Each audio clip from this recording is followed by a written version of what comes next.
So in this dojoge, the doshi, usually that is the leader. Doshi is leader. Leads with the declaration of knowing, know this, and then everyone joins in. So everyone doesn't start at the same time. All participants then follow in the remainder of the phrase recitation. If there are many participants unfamiliar with Shodaigyo, the doshi rings the inken bell to signal the recitation beginning. So sometimes we will use this bell, right? This is kind of in these situations actually is a kind of what do you say, direction for everyone to join in. But the idea is to actually get to a point that you don't necessarily have to use the bell. Everyone already knows how to do that. So if they're new to Shodaigyo, they use the bell and announce what part that they do. They'll say, they'll ring like this. So when you're doing with other people, beginners, you're going to have to do that. You ring, Nai-hai, prostrations to the Buddha. Right? So you read like that, do the Nai-hai, then Dojo-kan. Right? We're repairing the dojo. That's how you will have to do it so people can follow along. Otherwise, they won't know where they're at for that, okay?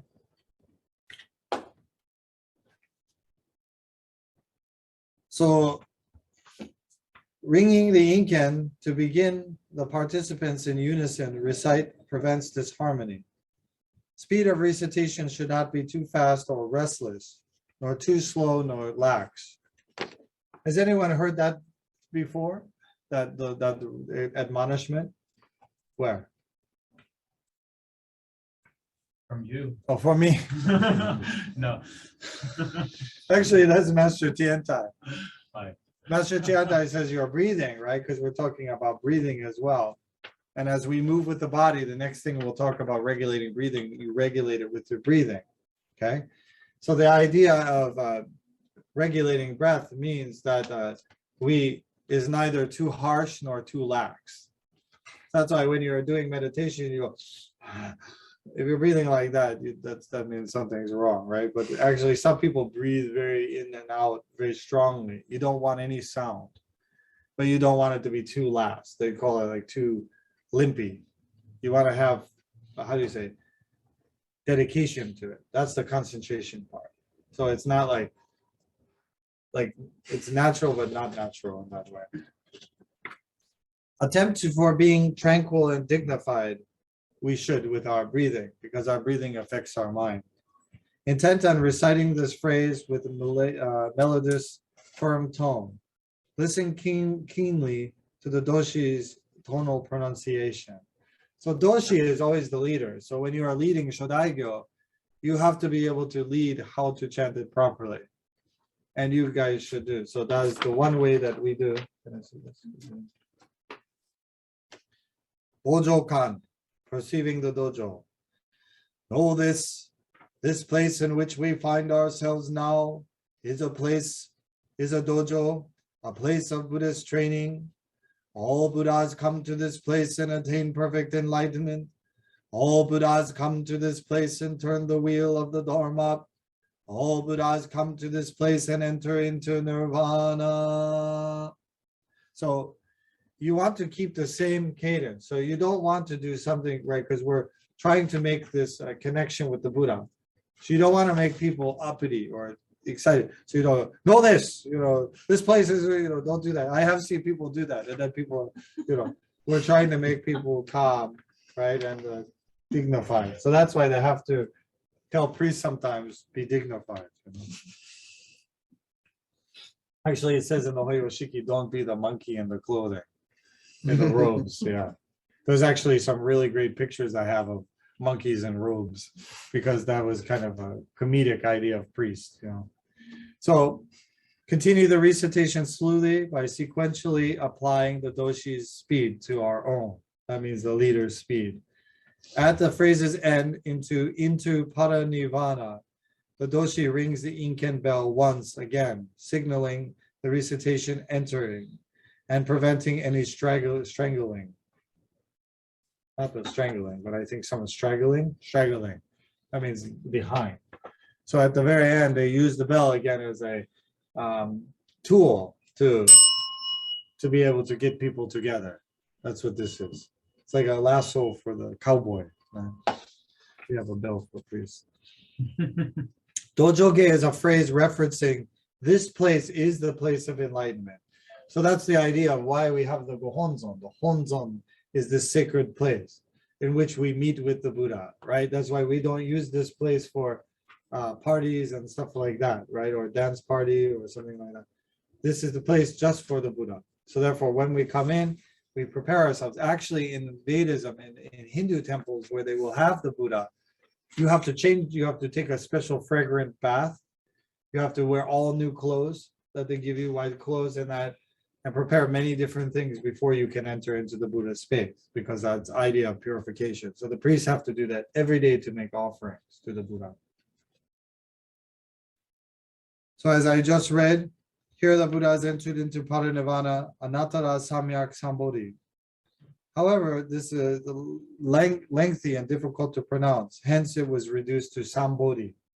So sambodhi actually means anattara samyak sambodhi. So sambodhi is just the end part. Do you know what that means? Anattara samyak sambodhi. Does anyone know? Kantoku? Perfect and supreme enlightenment. Perfect and unsurpassed enlightenment. Unsurpassed enlightenment. It's familiar because the gate, parasamgate, bodhisattva. Then they say, anattara samyak sambodhi. Anuttara samyak sambodhi. So that is attainment of perfect enlightenment. That is our goal. Please be fully cognizant of these words. As we just read, know this place where the stupa is erected is the place of enlightenment. When we sit down in the dojo, we are allowed to practice. It is a noble place where we study the Buddha's teaching and practice the means for an ordinary person to become a Buddha. So that is kind of like the race car of Buddhism. And the idea, you have to keep it fully tuned, clean, ready to go. That is a dojo, a place where we study and only study for Buddhism. Okay. So hence the various Buddhas, Shobutsu, attains Sambodhi. This is Anattara Samyak Sambodhi. Everyone, Anuttara Samyak Sambodhi. Everyone say Anuttara Samyak Sambodhi. They say Anattara Samyak Sambodhi too, but Anuttara Samyak Sambodhi or just Sambodhi. Sambodhi. Yeah. This means the place where we are practicing is the same honorable place where the Buddha is spiritually awakened. So when we talk about Mount Sumeru, not Mount Sumeru, Mount Sacred Eagle, that is here. Where the Buddha taught the Lotus Sutra, actual place in India, is here. We are transported. This is a connection to that place where the Buddha taught and preached the Lotus Sutra.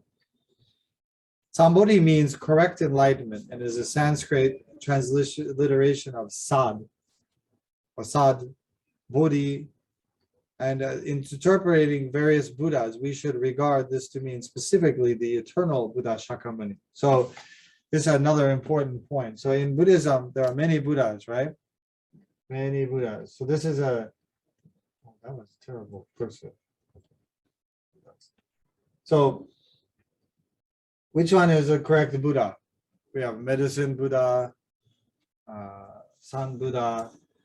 Nichiren Buddhism, which one is a Buddha for us? Huh? Shakyamuni Buddha is eternal Buddha. And that all other are, they call Fujin, which are like replicas, manifestation, replicas of Buddha. So technically they're all Buddha. That's what it is, because there's a Buddha nature, which connects all, interdependence, right? But actually, we focus specifically on the eternal Buddha of the Lotus Sutra, okay? That's very important to know. Because each Buddha had their own, how do you say, own world, own teaching, which may be different. That is from a different teaching, right? Like Amida Buddha, the Buddha of the Western paradise. Okay? Here, the Buddhas turn the wheel of the Dharma. This means that to turn the wheel is to Buddha to preach. So when the Buddha attained enlightenment, when did he become the Buddha? Well, that's the eternal Buddha. That's right. See, we got a few correct answers here. Both were correct. When the Buddha attained enlightenment for himself as Siddhartha under the tree, he attained a certain level of enlightenment. But actually, this idea of Sambodhi means that he turned the wheel of the Dharma. That's why a long time ago, the only symbol before statues, the only symbol of Buddhism was this is a terrible example, but a Dharma wheel, which was a symbol of the Buddha. There wasn't any actual statues. It was just a wheel. That this was the Buddha, because when you turn the wheel always to the right, means that he began preaching the Dharma to others. Then he became Buddha, eternal, awakened Buddha. Yeah. Thus, in this place where the Buddha is preaching to us, sentient beings just as we are. Here the Buddha has entered into the Parinirvana means a sacred space where the Buddha entered into nirvana. What does nirvana mean? These are loaded words, man. Extinction, right? But is it really, see, this is a problem with English. Is it really an extinction? It's the ultimate reality. Ultimate reality, but how would you explain that to someone? Explain nirvana. Nirvana. But nirvana by definition is unexplainable because none of us has experienced it. Yeah, but there is some teaching. There you go. Well, actually, what So, I was I given, can know the find undefinable. Check under the Buddha tree. actually, one teacher taught me this way. Depends on different styles of Buddhism. Nirvana means extinction. That means you kind of went back to the ether and all is well, right? But actually, we have the idea of bodhisattva, right? We have the idea of being able to help others, influence others with our life, a purpose in that way, some action where we don't go to ultimate nirvana in that sense. We actually stave off our enlightenment to help others to fulfill a greater vow of the bodhisattva. Man. Somebody said enlightenment is like a candle with a flame. Okay, flame is like during your life, right? If I extinguish the flame, looks like there's no flame anymore. But this is a potential is still for the flame because of the wick. That is the idea of nirvana. So even though it looks like the Buddha is gone, Buddha is still there in that way of the flame. But the candle is still there, right? The potential is still there. And that is how the Buddha connects the world to ourselves. Because the Buddha is not a zombie. He didn't die and come back. He just because this idea of nirvana become part of everything, our original nature, which is interdependence of all beings. Right? So you have Buddha, I have Buddha. That's connected. Looks like it's disconnected, but actually we're not. That's why even enlightenment, I can't attain enlightenment without you or other people. See, that puts a crimp in most people's plans, right? Because especially you do enlightenment usually to get away from people you don't like, right? I'd rather be like the Buddha because I go to a mountain and hang out, right? Because I'm tired of people. Or when I attain enlightenment, I just won't care about you anymore, right? You could do whatever you want and I'll be cool with it. That's not Buddhism. You have to practice other people. That's Vedism in that way, right? We have to together, even though a Buddha has passed away, he is still here in the eternal sense because all of us are Buddha, potential Buddha, right? Make sure you always put that word potential before it because if you think if you're a Buddha, you might not be a Buddha. So that's just a food for thought. So what this means is that this place where we are sitting reciting Dojo-ge and practicing Shodaigyo is not the same kind of place as a regular Buddhist hall or a hondo or family Buddhist altar room in your house or Butsuma or a Butsudan. It is a noble, sacred place. Its location where the Buddha was enlightened, preached, and entered into nirvana. Thus, our recitations become these conditional to these truths. In reverence, on the pilgrimage to Mount Minobu, we visit Nichiren Daishonin's grave. So that's Nichiren Shonin, our founder. His grave is on Mount Minobu in Japan. We visit Nichiren Daishonin's grave at Nishitani. Gazing up at Nichiren Daishonin's tomb, we may say to ourselves, this is the sacred place where Nichiren Daishonin's soul still lives on. Though I am unworthy of such, this being the case, your chanting of the Daimoku then becomes conditionally more grateful. It's like, in like manner. So as you think that the place where you are sit down and practice is identical place of sacred Shakyamuni Buddha, so conditionally, the central point of practice in your mind will be determined naturally. So if we realize that this, when you think of the Bodhi tree in India where the Buddha attained enlightenment, that becomes this place. But then your body will think differently than just if you sit in front of your TV on your couch in a recliner going, this is the place of Buddha's enlightenment. You know, maybe not. So when we do Dojo Kan, we are preparing this place sincerely. Yeah? Okay. So next we go into Samborai. But I'd like to take a 5-minute break. Before we do that, does anyone have any questions before we move on? No one? Everyone understands perfectly well? I have one, Oh, go ahead, Christy. of course.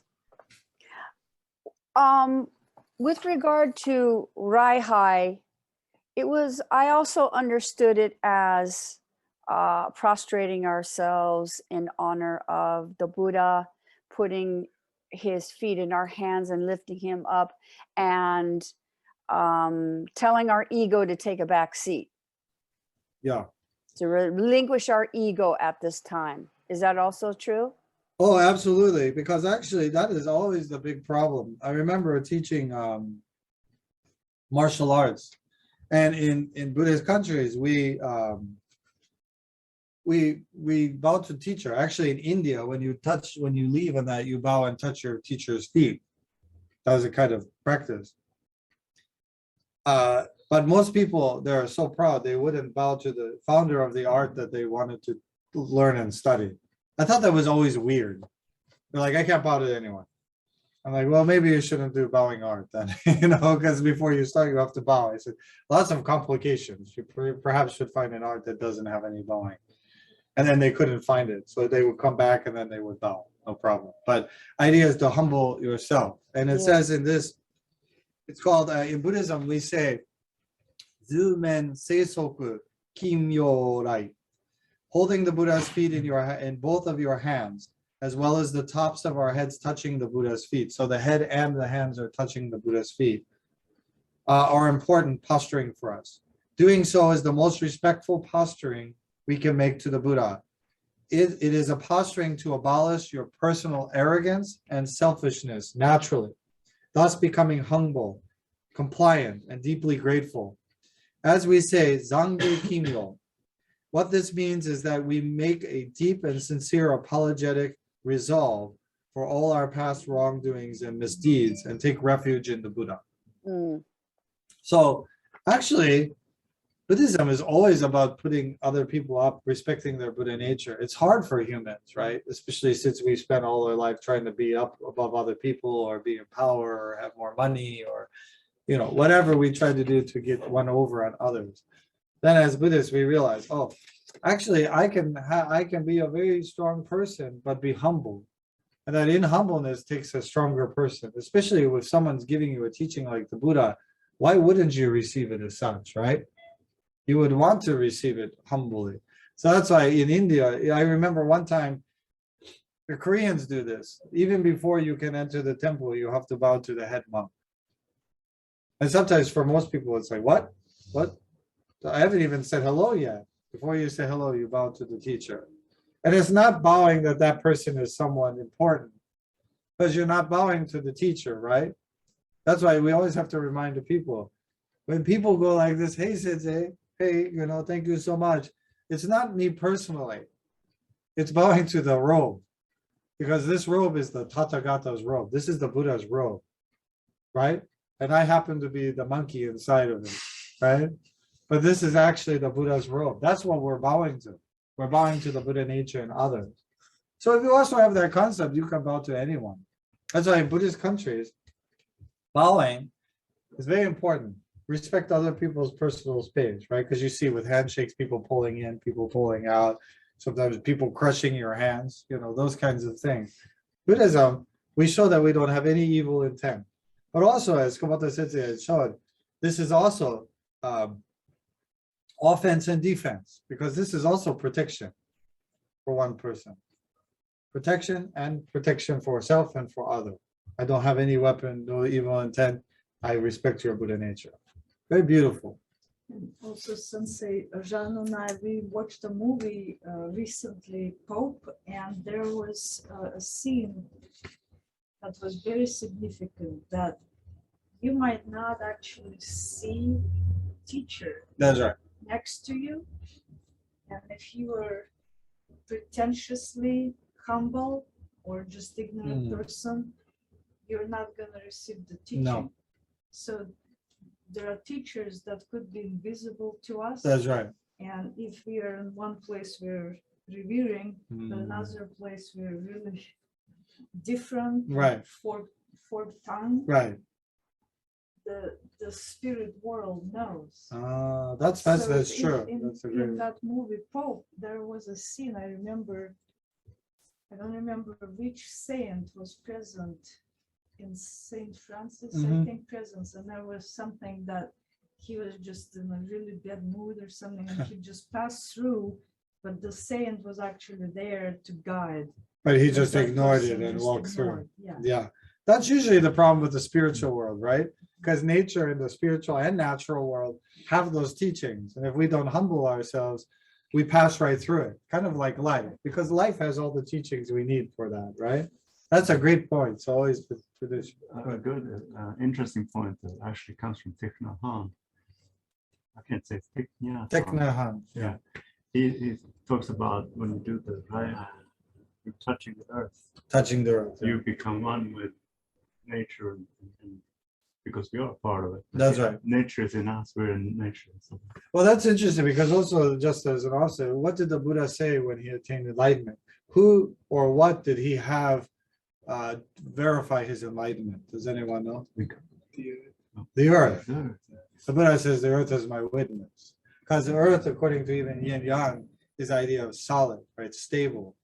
This is the elements, the 5 elements, Gogyo. Earth is very stable, very firm. So therefore, use that, the natural world, understand my enlightenment. That's how I was taught as a monk. So that was perfect.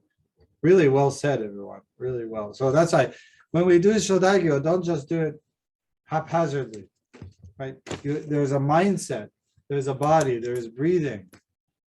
And even when you're breathing, try to coordinate your body. I'll talk about that later, how to coordinate breathing with your body, which we are doing today in the yoga. I'm supposed to teach you that, okay? So next is Samborai.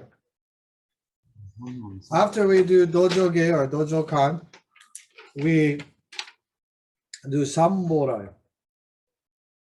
Samborai is the idea of the 3 treasures. Honor be to our eternal master of the Dharma, Shakyamuni Buddha. Honor be to the eternal Dharma that equally benefits all, the one vehicle of Myoho Gekyo. And third, honor be to our founder representing Jogyo, Nichiren, the great Bodhisattva. As you know, there is a Sambo is the 3 treasures, Butsuho, Hoho, and Soho. Butsu is a character. Okay.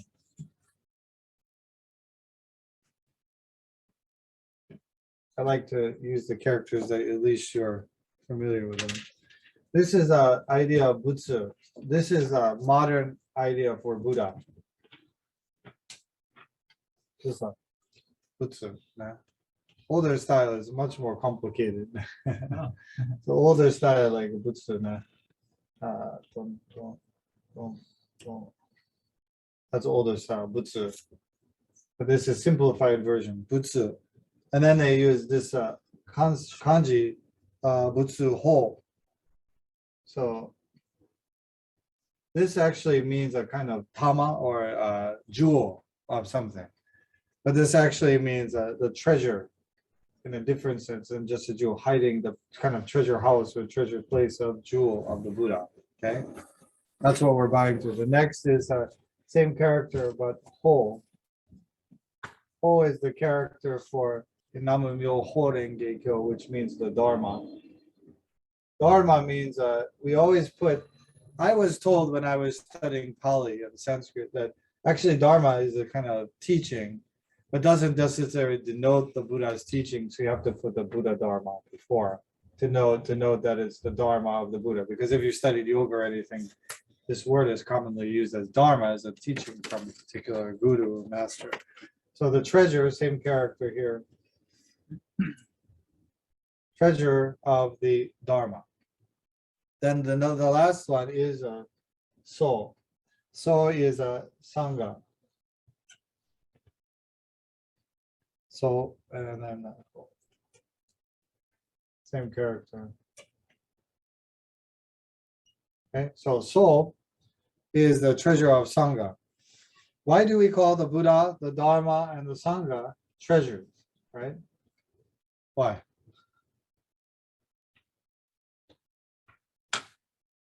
Because they carry a lot of value. Value, that's right. And so therefore, we consider this to be of great value. But this is not just a regular, this character here, Tama, means like a jewel of some sort, jewel. Like it also means round, like a jewel was usually round or that. But this is a kind of sacred, like a specific place for it, specific aspect, like a treasure house of the Dharma, a place of great value. Normally, we would consider treasures to be gold, silver, or any other precious metal. We consider our heart, however, to be far more precious above all else. So rather than gaining treasures such as gold and silver, we instead become truly wealthy by having the three jewels in our hearts and polishing that treasure. So when you think about the idea of polishing, this idea of tama, you think of like a round jewel that you're kind of polishing and wiping. So that's why that character is there. The Buddha, the one who is supremely polished this jewel, declared to all, look at me, this is Buddhahood. So we're very lucky because we had an actual example of the Buddha, right? But he showed how he polished this jewel in his life through his enlightenment. Mercifully, he showed all of us this truth personally through being Shakyamuni Buddha. So Shakyamuni Buddha is the emanation of this truth through the historical person, Shakyamuni Buddha. The teaching which showed us how to polish our hearts is Myoho-renge Kyo, that which is known as the treasure. So in Nichiren Buddhism, the Buddha is the eternal Buddha, right? And how about this? What is the whole? What teaching? Lotus Sutra, but actually they use it specifically Namu Myoho Renge Kyo. Yeah. This is how we express it. So not Namu. Namu just means namas, so it's like a honor be, but Namu Myoho Renge Kyo. Okay. In regard to the last of the three treasures, there are monks, hoshi, and ministers, soryo, who instruct, and Nichiren Daishonin, who is their leader. The Sangha treasure is a religious society where people assemble and practice with the same faith. In Nichiren Buddhism, who is a Sangha jewel? Nichiren Shonin. So when you see these three treasures, everyone interprets them a little different. The Buddha might not be necessarily Shakyamuni or the eternal Buddha, right? It may not mean the Lotus Sutra, it may mean another sutra. And the Soul Sangha might not mean it. So in the Theravadan, what is Sangha? Just the monks. Yeah, well, even nuns are not necessarily recognized. So mostly not monks, right? So for us, the treasure of heart is our most important treasure. Polishing this treasure is our most important task, as well as the three treasures are the most appreciated of all treasures because they both guide us and demonstrate what we should do. So it's interesting. In the Buddhism, usually we chant Namu Myoho Renge Kyo 3 times, right? But actually, in most Buddhism, they say Nam Butsu Namu Ho Namu So. That is honor be to the Buddha, honor be to the Dharma, honor be to the Sangha. That is and also you'll hear it sometimes in the Ekomon or Kanjo, the prayer or dedication. Sometimes they'll start with that because those are the 3 main treasures. And of course, please remember how we utilize them. Before describing the procedure to Daihai bow, we bow to the 3 treasures. Let me be a brief explanation of each. So, Homon Joju no Sambo, The original and eternal three treasures are the Lotus Sutra teachings, essential for everyone throughout the world to eventually devote themselves to Kie. So there is something called Kie where we devote ourselves to Myoho Renge Kyo. That is why it's our essential teaching. So when we come to the dojo, that's also why in the mandala, Myoho Renge Kyo is the stupa in the center, and the rays come out. It's very important to know what is the essential object of veneration, what is the main practice that we have. Because sometimes in Buddhism, with all these Nichirenshu, we have a lot of great practices, but sometimes we can get mixed up, right? Because we do meditation, we are sitting meditation. Some Nichiren Buddhists will go, nope, beep, beep, right? Why? Well, it depends what you're meditating on, right? Depends what your core is. But then sometimes meditation is not the main practice of Myoho Renge Kyo. But actually, we're using Myoho Renge Kyo in our meditation in Shikan because we're using it as our method to stop. But actually, the pronunciation, that is a quiet meditation of Namu Myoho Renge Kyo. That is still an expedient. The actual pure practice of Nichiren Buddhism is to verbally recite Namu Myoho Renge Kyo. That's important. So even though we do meditation, don't just think I don't have to chant. The main practice, the primary practice is sitting meditation with that. No. That helps you to gain perspective in, but the actual main practice is the verbal pronunciation of Myoho Renge Kyo. Okay. First, we recite Namu Kuon Jitsujo Honshi Shakyamuni Buddha Butsu. Honor be to the eternal master of the Dharma, Shakyamuni Buddha. That means that. Okay. Let us discuss this Buddha treasure, Butsu. Namu, as it is written, is the character expressing the direction of south, but in this case, it does not mean south or residing in the south. The characters used in this manner are commonly referred to as non-characters because the meaning of the characters is considered inconsequential. So what they're saying is that if you look at the character Namu Myoho Renge Kyo, this is a character for Namu, right? This is Na. That actually means south. And then you have Mu. What does Mu mean? Nothing. Empty. Emptiness, nothing.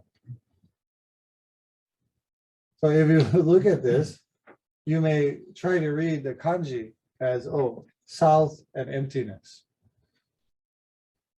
But actually, this idea together becomes something else, namas, or namu, which means devotion or adoration, to hold on, to respect.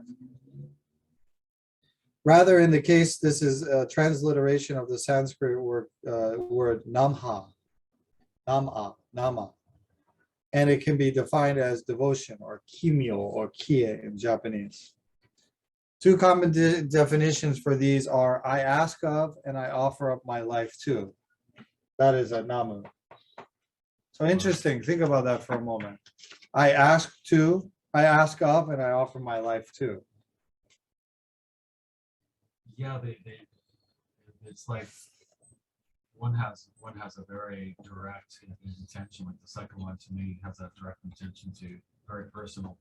So would you put a namu cigarette or a namu something else? Because I offer my life too. This is very important, right? You wouldn't put anything else after this, right? But people think about it. People in desires always put something after this. Never Myoho Renge Kyo. They may say Myoho Renge Kyo, but they don't really put that in that idea. What does the sutra say about this idea? I offer my life to. We won't begrudge life. All right, we won't begrudge our life, even at the cost of our life. I wish to only attain unsurpassed enlightenment. That's the mentality. Bodhicitta is that is necessity to practice Buddhism. That aspiration that even if cost of life. Nichiren Shonin said, idea what he was saying, why we do Daihai. Cast away the club of prejudice. Throw down the banner of arrogance and attain enlightenment even at the cost of your life. That's the mentality. Because if you don't do that, what happens? You don't actually consider the jewels. You consider something else more precious, right? Like a Namu car or or like Namu Mercedes or Namu Lamborghini, right? Nobody cares about Lamborghinis anymore, or Porsche or That something, was our day. right? That was Yeah, our that day. was our day. But what do we put in our life? What do we really offer our lives up to? Right? Do we offer it up to the three treasures, or we do offer it up to materialism or anything else, attachments? That's really important. So that's why when you use the word nama, I want you to really think what it means. I offer my life. How many times have you thought about that when you chanted Nama Myoho Renge Kyo? Each time, I offer my life, I offer my life, I offer my life. Did you think that deeply? What did you think? Since they said this is good, so I chant. When I chant, I just envision lotus sometimes. Or Yeah. I can see like purple and gold light. Oh, that's good. Comes down. Visualizations are important Just sometimes that's what, but I never knew about that. Yeah. That's really because strong. actually in Buddhism, if you come to a Buddhist teacher and you say, of course, those things are pleasant and wonderful, but actually in Buddhism, those are Mara, many kinds of Mara. Does anyone know what Mara is? Delusion. The trickster. So there are many kinds of Mara. So when the Buddha attained enlightenment, if you attain enlightenment right now, right, what would perhaps be your biggest stumbling block for enlightenment?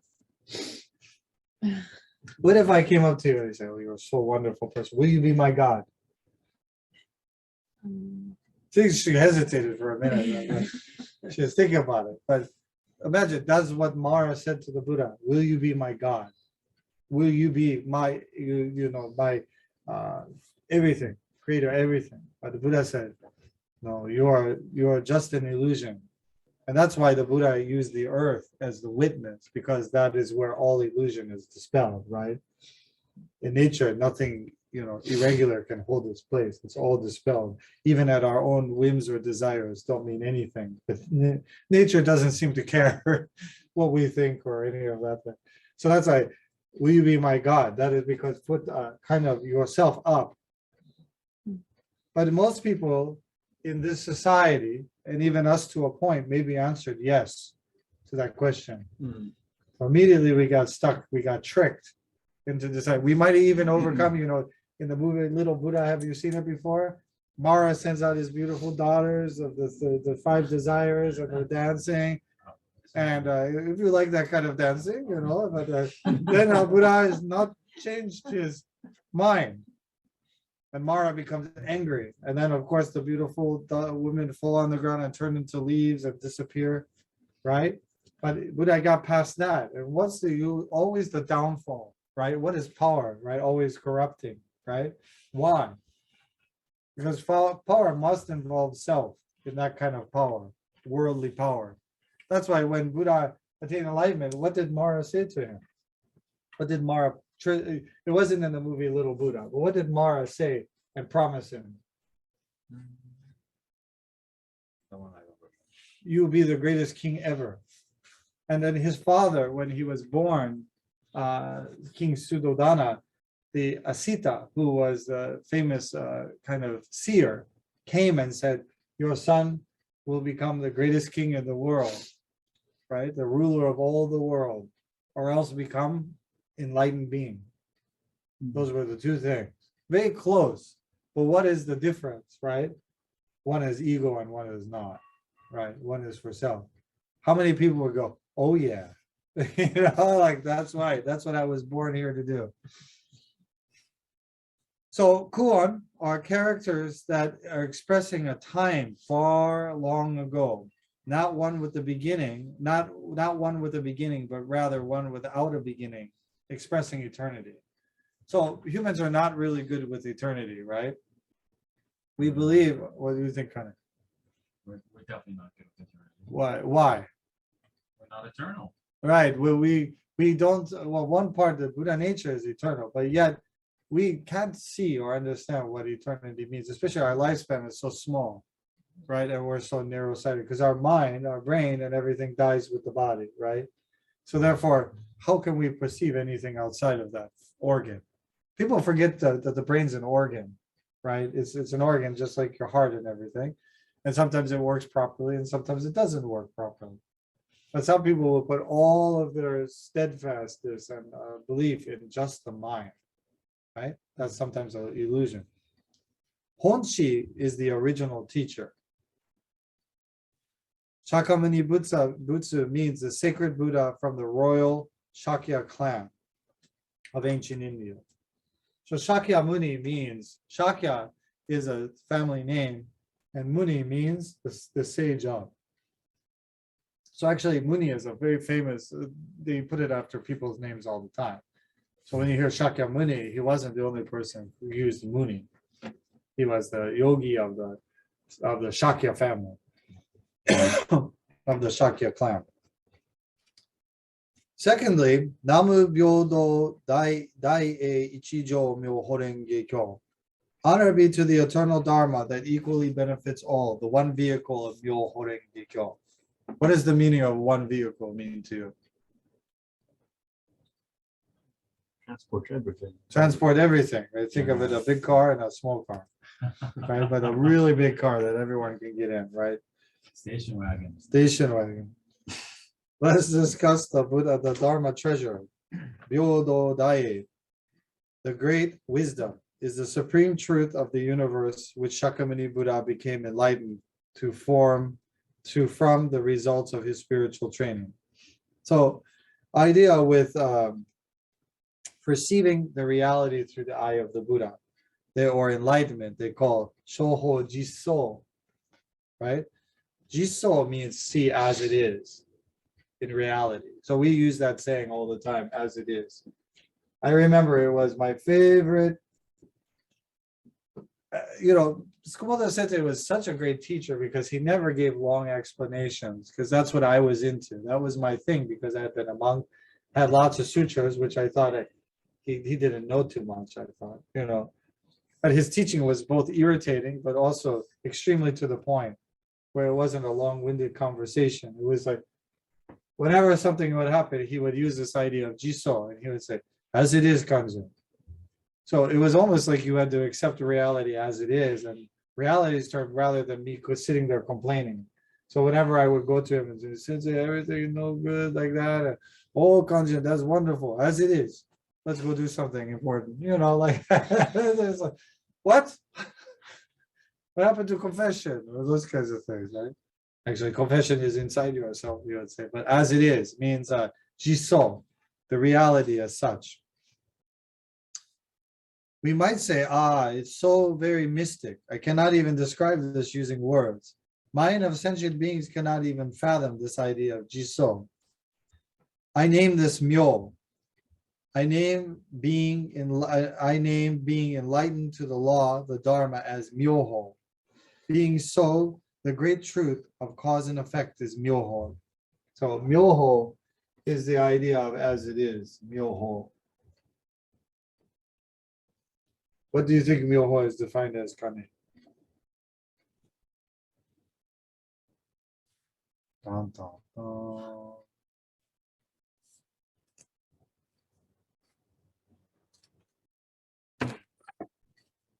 The teachings. Myoho is teaching. What is myo?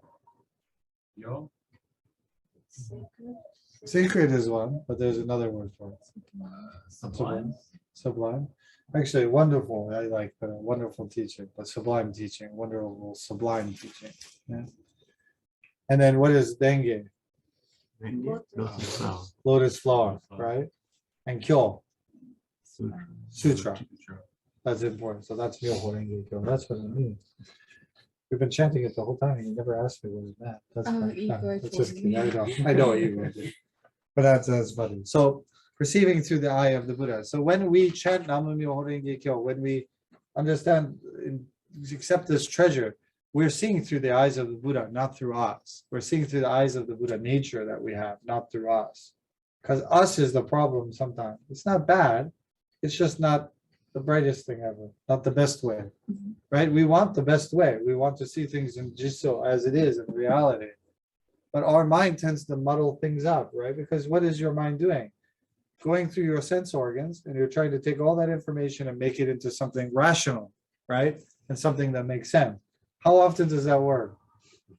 Some better than others, But yeah, did you ever notice that your rationality don't always match with other people? Have you ever had that problem? Or is it your rationality always match with what other people are saying? But Sensei, this is where the as it is sometimes doesn't make sense because your perception of what it is different from mine. So if let's say I'm like confused and you were to tell me as it is, so if I keep perceiving realities in a negative state and maybe just even embellish it a little bit more, but if you as a guide don't correct it, how can person really see as it is accurately? Because actually, as it is, I think forces you to have to deal with the reason why you pursue spirituality is because you realize that things don't work out, whether you realize it now or when you hit rock bottom, one of the two. Hopefully it's before you hit rock bottom. But a lot of times, even if I explain Jiso, I can't. Jiso has to be your experiential understanding. That's the tough part about Buddhism. Even if I have the Buddha had awakening, right? But if he could just touch you on the forehead and everybody, or take you up in the spaceship or something like that, it would be much easier. But it doesn't work that way. It is sometimes force you, Jiso, because I agree with you. Because I tried all of those ways, which as it is, right? As it is means I don't give a care, right? Screw you, right? Well, that didn't work. Or like be angry, right? As it is, well, I don't like that, or something. I tried every which way to make as it is conform to my idea. And what made it irritating was Sensei would neither conform nor deny. It's like getting something out of the FBI, right? Like neither confirm nor deny. Why watch these, trials or what they're talking about? I can't tell you anything. Well, why are we here? Well, actually, we want to experience Myoho through practice that actually naturally, and Nichiren and Shonin use a very simple metaphor. It's like a snake going into a tube. It naturally becomes straight, or which you have to research, hemp amongst mugwort. So the hemp and the mugwort is harder. So hemp naturally becomes straight, where it naturally likes to bend, but with the mugwort supports it to go straight. So same with the Buddhism. In order for you to understand the Jiso, you have to understand within your own mentality. It cannot be explained. That's why Tsukamoto Sensei, I liked how he didn't give me an explanation, like like a lot of people's self-help books give you a lot of explanation. Well, your problem is you're just not seeing it the right way. You got to be positive all the time. Yeah, that's what gets me. But it doesn't work being positive all the time, because the positive is another delusion in the idea everything's okay, but it's not. It's exhausting too. Yeah.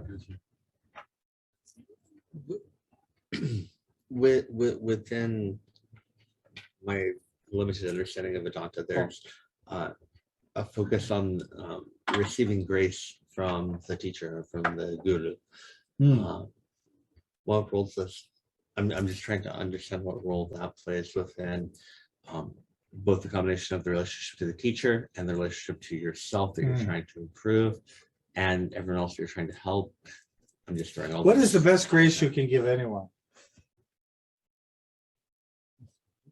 No, grace is a very Christian word, right? Because even people misunderstand the grace of Jesus and all that kind of. They always misunderstand that. Because grace, besides Grace was my grandmother's name. So every time when they say, "Oh, Grace," for dinner, it's true.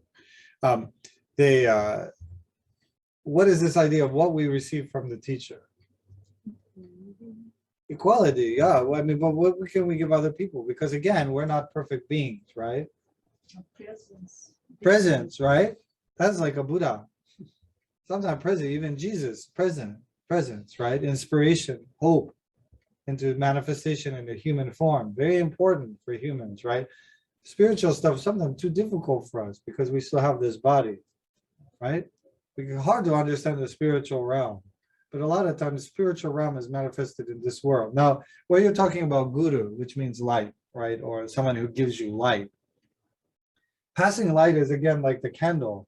You hold out your candle, I hold my candle to it, and you get the light. And we pass it around, then the room becomes illuminated.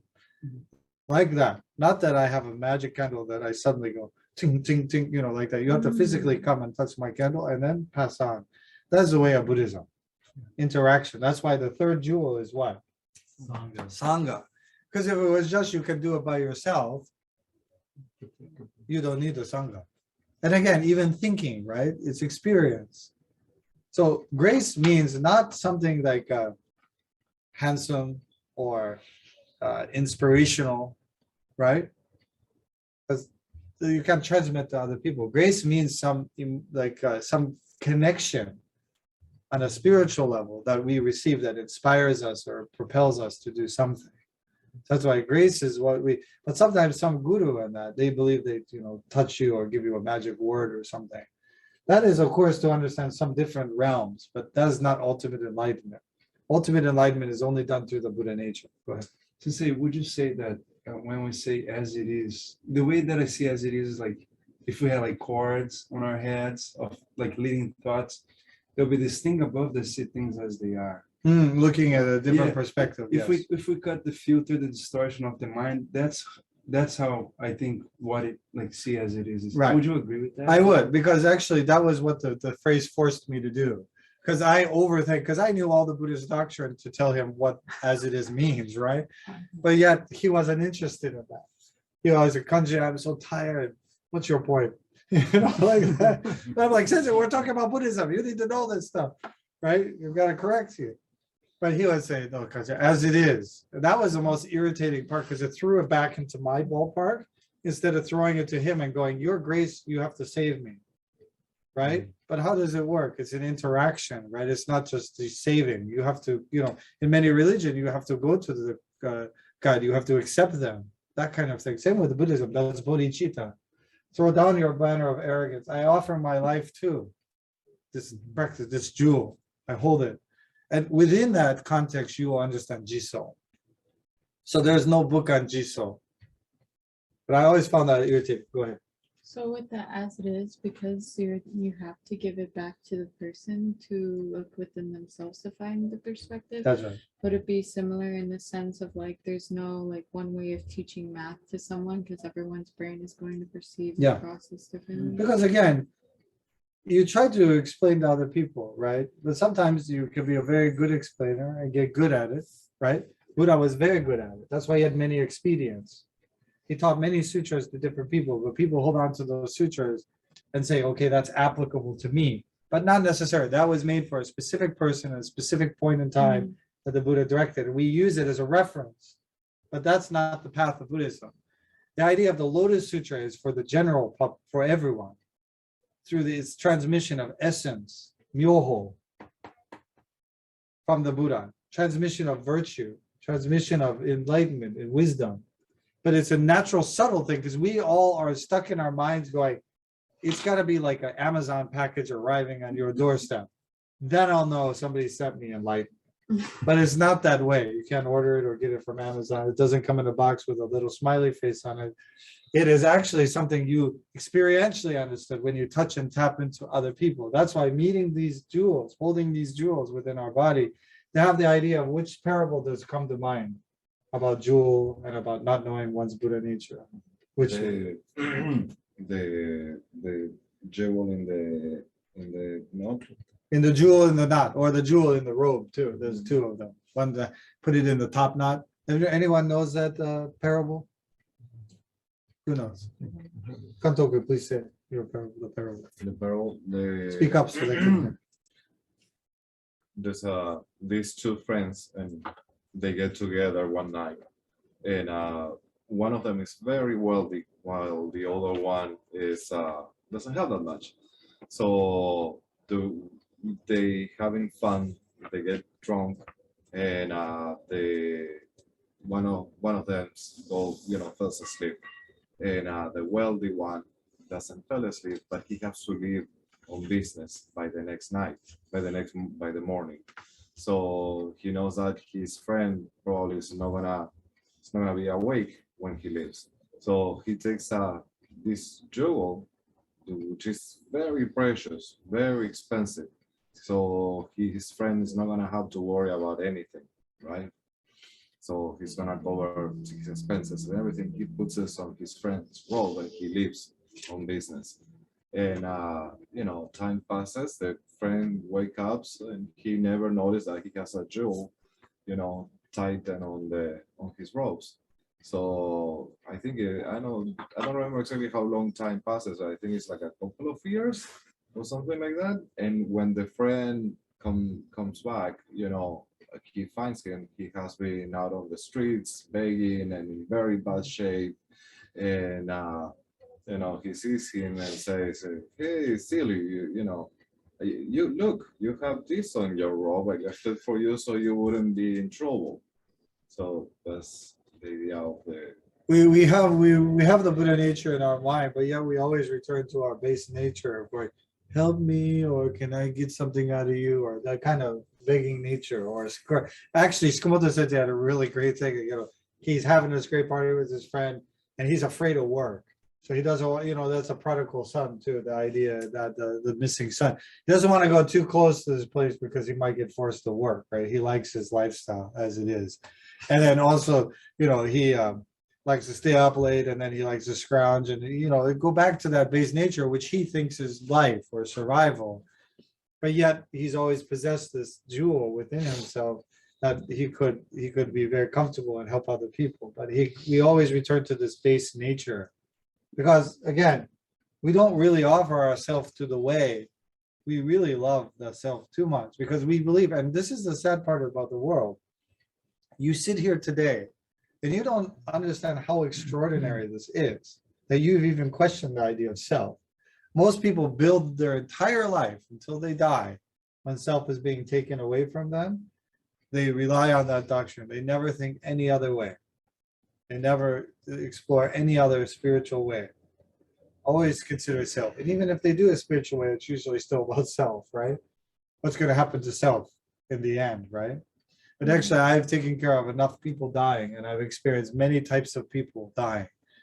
The worst one is one that just invests in self.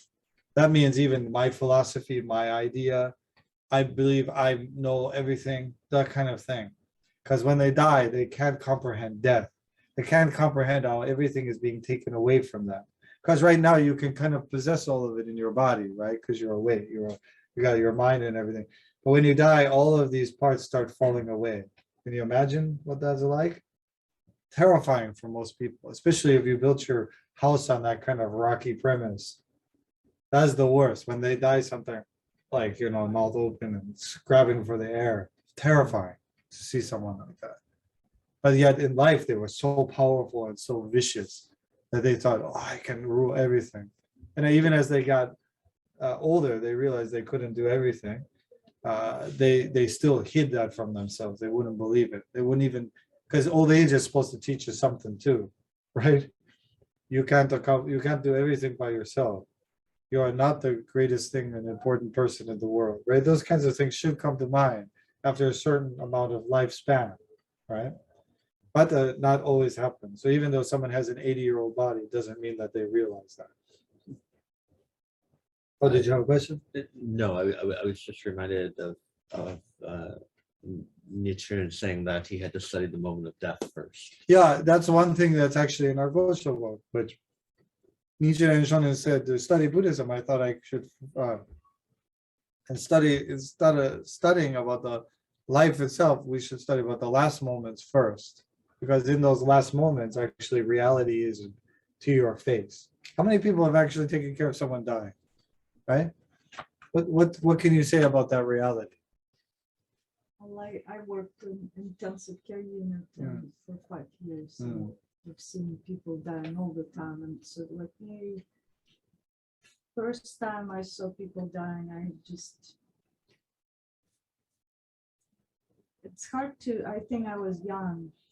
If I would take care of those people right now at my age, I would see it differently. Right. Well, that's also But like when you're younger, like you just follow protocol and you just experience like, okay, how heavy Right. dead dead bodies is. are. You're looking at the color of the skin, just expression on the face. But the whole comprehension's like, okay, this person lived life, like what was it for? Right. So it's gonna recycle, then it goes into the morgue. And then right now, I think this COVID and all that, I had my thoughts, like you know, like all those possessions and stuff. You could be dead tomorrow, just Right. like nothing you can take with you. And I mean, it's weird, it's sad, but because I had experiences of seeing people dying, it's a little bit easier. And I've seen this movie documentary on Netflix. It's called Surviving Death, where they documented people who experienced clinical death and came back. And so it gave me a little bit more of a kind of balance, not to be super scared of death, but it's still kind of part of me is attaching to the That's right. physical body. It's Yeah. like, oh no, I still love this. But then, like, okay, well, I'm not really super contributing to the world. It's okay if I die. I'm not clinging too much. So there's like this constant. But with that kind of thought, it sounds like you are making a choice, but Yeah. actually the death is no choice, right? But it's easier for me because I don't have kids. I immigrated. So When it happens, you can see if it's easier for you. That's the thing. Yeah. Everyone thinks they know how to handle it, even you experience many times, because in a clinical sense, sometimes it's different, right? But how about the experience coming back and that with death, when I was in Shodaigyo and I died, I passed away. Coming back was interesting because perspective was different in the idea that what things mattered. Because when you have a moment where everything is taken away, you don't understand that moment in reality. You may think I'm preparing myself to do that. I've experienced it enough until you actually have it taken away. And then you have an opportunity to have it back is different, right? And then sometimes I watch people passing away who didn't offer their life to anything but the gratification of self, right? The worship of self, just like in the desert, right? The golden calf, the idol. That is the idol of us, right? They were unwilling to offer themselves for the purpose of reality of as it is, the humanity, the universe. That small mind is suffering mind, because actually I saw those people. If you try to answer all those questions in the last 15 minutes of your death, it's agonizing. That is absolute hell. Where I saw people have those agonizing moments, because now you can ponder, I go, yeah, maybe like this and that, like that. But in those last moments when life is slipping and you know it's slipping, because as you've probably seen, some go very slow, some go very fast. It can be a very slow progression, but it's slipping. And you know things are slipping from you, right? Your memory, your even consciousness, being able to see. Some people go blind, right? Some people go deaf. Those are ultimate freakouts when you're still alive. So but then I saw the reason why I became a Buddhist is actually experiencing a good death. I actually experienced a good death, not my death, the death of a Buddhist master. That I saw, this is what impressed me. He knew he was going to die, right? About 2 weeks before he was going to die. He called everyone and started giving away his possessions. And he looked okay. So he began to die. And he knew. Then he gave disciples the sermon, like Nichiren and Shonen too, and died peacefully, sitting up. Because we had to sit with him. And then after, that's what the strange thing of being a monk, we had to learn how to take hot towels to unbend the arms after, because they get stuck like this. So I have to unbend and put, in other ways. That was a talent that we learned as monks. But it was amazing to see someone have that awareness that they knew they were dying, that acceptance that it was a transition, right? Because transitions can be easy or hard, right? We tend to take the hard way, right? Like growing up, adulting, usually we're not too into that until we're actually like bank account zero, right? Oh, getting kicked out tomorrow. Those kinds of things, going, no food to eat. Whoops. Should probably prepare for those things, right? That's what adulting hits us. Same with the death of those kinds of things. So that's why if we accept these things, I saw that master have the most beautiful death, no fear. Everyone too, that was a great teaching for them. So in birth, in life, in death, he fulfilled the role of a bodhisattva. He taught me about death in that way, because usually the death you see is after death, or sometimes in the hospital, usually it's a painful death or something like that. But how about a real death, like a good death? Is such a thing? Yeah, possible. even in pain. I saw he was in pain. You know, Buddha had back pain, right? People don't, and also stomach problems, right? But most people don't think like that. They think Buddha just like that. Buddha had those pains because Buddha was old, right? And that was pretty old because most people didn't live past 40 back then, right? To be 80, oh my goodness, right? Could you imagine? So a lot of the sutras teach that. But then I realized, but yet the Buddha being a human, because when you have this body, you're attached to this world, you can have a good life, a good death. And then in that moment, even benefit others. And in that moment, isn't that the meaning of life? Go ahead. I think what's also interesting is not only the fear of the person who's dying, but the people that are surrounded by them. Yeah. Because like when my niece passed away, I had the fear of like she just ceased to exist. Like there's nothing left of her here. But then I feel like as I coped with her death, I realized that she is still here, like through memories and through us, like and our shared stories with her and stuff. Well, she lives through you, through me. Mhm. Because actually, energy cannot be created nor destroyed. It changes form. That's true. Same idea of Buddhism. Just we can't, most of the stuff in reality we can't see. We have to use tools like microscopes and telescopes and stuff like that. We're not all that great to see things as it is.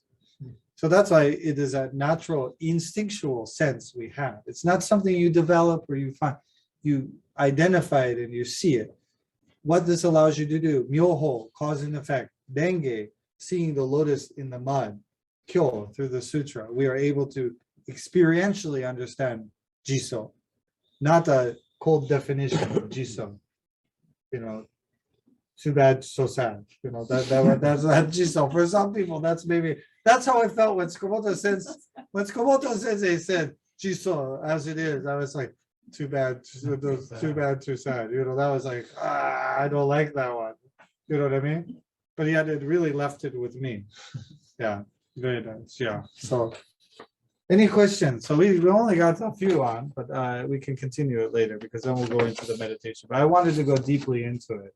So that's why when you're bowing to the three treasures, don't just bow as like, okay, I'm getting good exercise, or sensei, I'm doing what sensei told me I do. If I just do this enough times, I'll get enlightenment, you know, or there has to be this active participation, okay? That's really important in Buddhism. There's a mentality behind it. And that mentality is reflected in every aspect of your life. So this idea of holding up the Buddha, that is why Buddhas respect each other's Buddha nature. We bow with gasho, like a never despising bodhisattva to others. It's a mentality.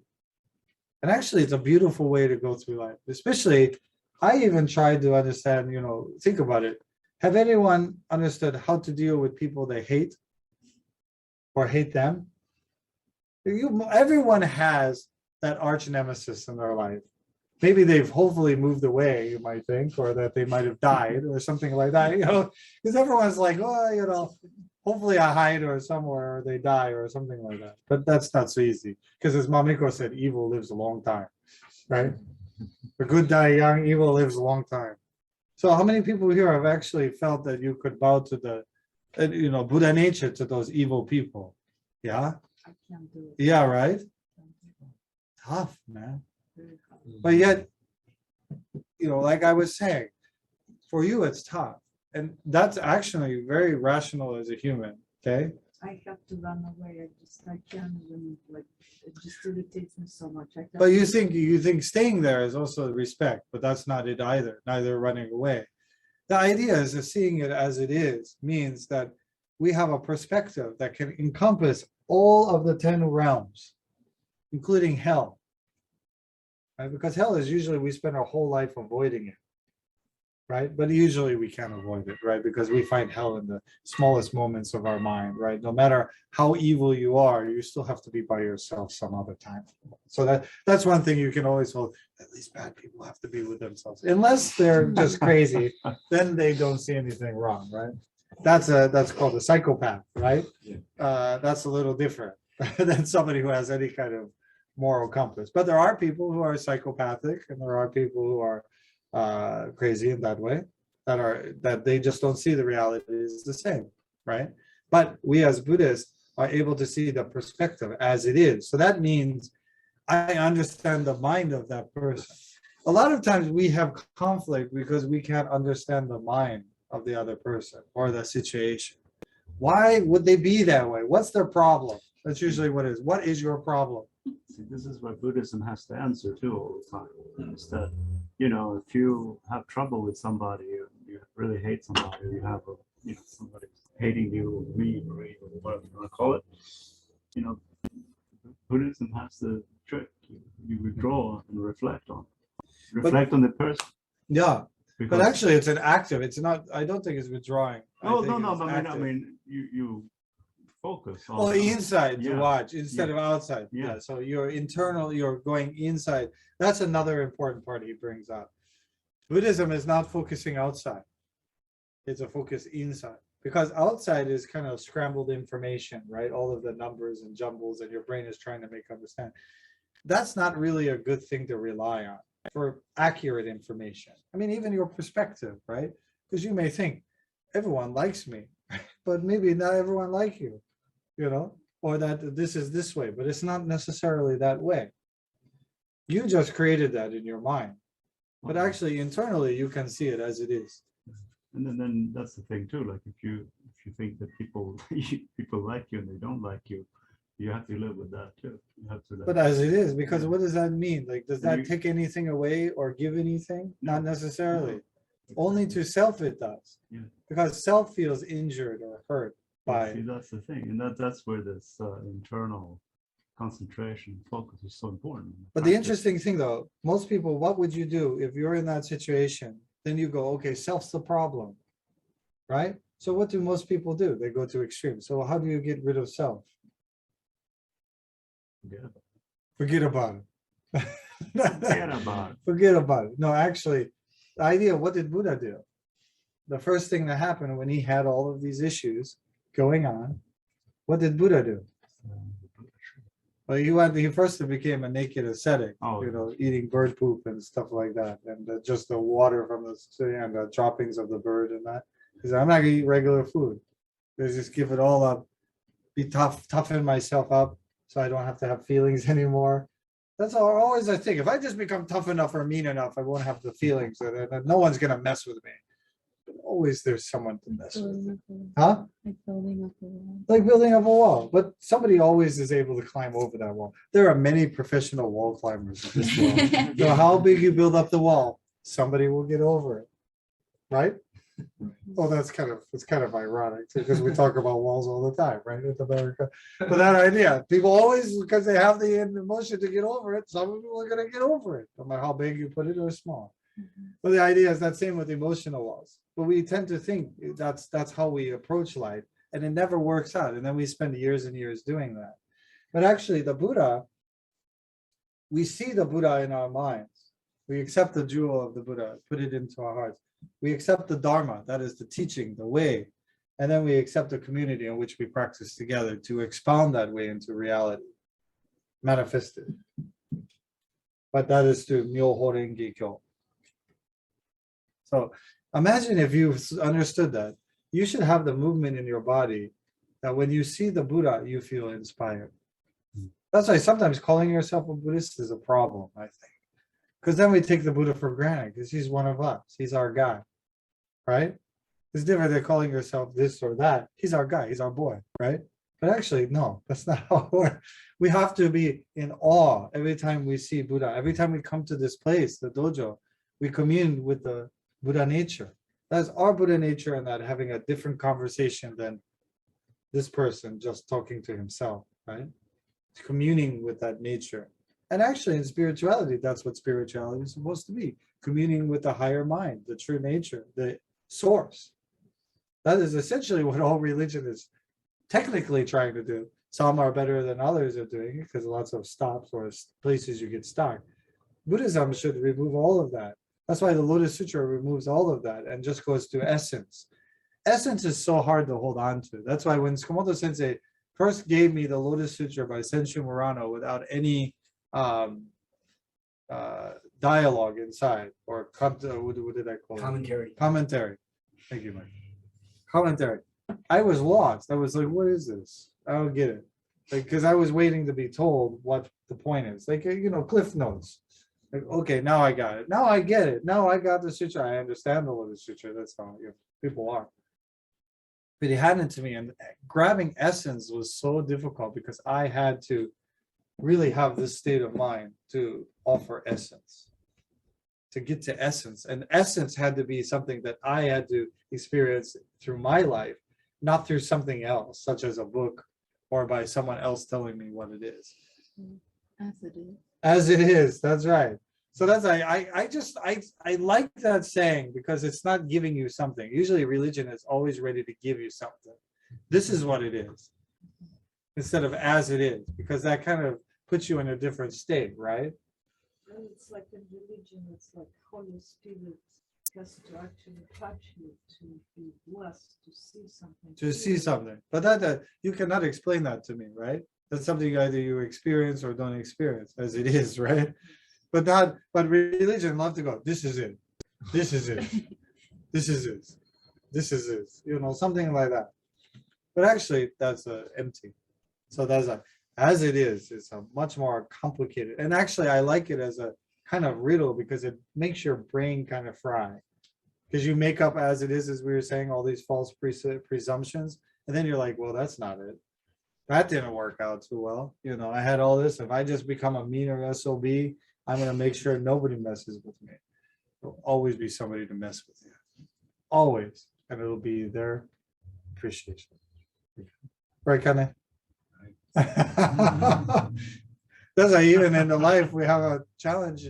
Buddha sent them to me. I appreciate all of you, all of the disciples, everyone, because that taught me something. That's how I look at it, not as a problem. Right? Sometimes I think of pain in the butt. That's my human side. But actually, I appreciate it. That's why Buddha said his teaching, Devadatta, his cousin, who tried to kill him and tried to destroy the Sangha, right? He was his greatest teacher in a previous life. That's hard because Devadatta was bad news, man. Imagine a relative, which makes it more difficult. Then you get into a fight when you're a little kid. He never forgets about it. Then he spends his whole life trying to undermine you. Have you ever had somebody who just seems like their life is dedicated to undermining you? Have you ever experienced that in your life? Good for you. So you haven't? There's somebody out there waiting to get you. I know. I know. I know one. Oh, you know what? It's like we're bringing it up. No names mentioned. This is a safe space. So the idea is that we have those people. But what if we looked at it that, okay, we look at it as a version, but actually, if we understand it with the idea as it is, we can easily understand the situation. Doesn't mean it makes it any easier to accept. That's not the case. But seeing it as it is different. The problem to accept it is your problem, or to see it in the reality. Because that other person, if you ask them, they'd be like, I'm right about this. That person is trouble, and I should get him. Because somebody needs to stop him. He's a maniac. Right? We had in real, I mentioned that to you. That's right. In 2020. Yeah. We just a week ago got rid of that nurse. See? Just a week ago. Interesting. Everyone suffered. Everyone. But actually, We finally got her tell out. me in another year from now, if someone else I replaced hope her. she doesn't come back. But this is what I told John. I said there are a ton of Tiffany's. out That's there. right. Plenty to replace, because again, our perspective too, because we can't accept Tiffany so easy, right? Her life, her nature, because there's some challenge with it. But actually, what if we could see it as it doesn't mean you have to unconditionally accept it. Because being a human, there are things that are nice and things that are not nice, or to your benefit, not to benefit. But that doesn't mean you shouldn't see it in reality. You can go, I don't like this, right? That's why overcoming any issue. You don't have to pretend, I'm going to like this. I'm going to be happy. It's going to be easy. All beautiful roads from now on. Everything's going to be good. No, life isn't like that. And you're a human being, so you have emotions. But that doesn't mean that that is the answer. So most people just go, I like or I don't like. That's the most primitive idea of reality. But if we see, I don't particularly care for that because it's not to my benefit, but I see it as it is. That's acceptance is a kind of freedom, don't you think? And I think it's important to remember that we have habitual thinking. No, And so we fall into certain stigmas about recognizing certain behaviors, and over we just get triggered by that. because So that's the then mind. At some point, you have to say, wait a second. Yes, I don't like that on that person, but why is that? Is that coming actually from here? And you recognize that? Because there are some other behaviors that you might not see Right, like, because you don't have it inside of you. well, and also you can don't have the recognize. ability to reflect on oneself, right? Of your obnoxious behaviors that Yes. contribute to the mayhem of So this world. sometimes I get like a little humbled and I was like, okay, just drop it because it just becomes super uncomfortable physically. It just- That's right. That's kind of the online truth warrior, you know, that just like everything is so perfect, but actually not the Always truth. right. And cannot convince anyone too, because other people go, hell no, you know, no way, you know, and then again, getting stuck in that mentality. But Buddhism is actually the real idea of the Buddha's mind. Sorry, I'm going to write it here. Is a perspective from multiple ideas. So actually, this character, for everyone knows this character, right? Swastika. That means a virtue in Buddhism. But actually, this is very important because actually, this is a moving. And when it moves, these are different aspects of one life. Our center is right here, our mind. All the things that influence us come here.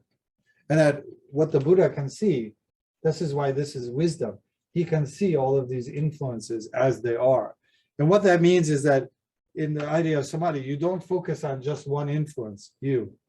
That's the problem. That's the big problem. I Right? agree. I agree. That's a bit, yes, I am. I know, but also other stuff. That's why this symbol is actually a really important symbol in Buddhism.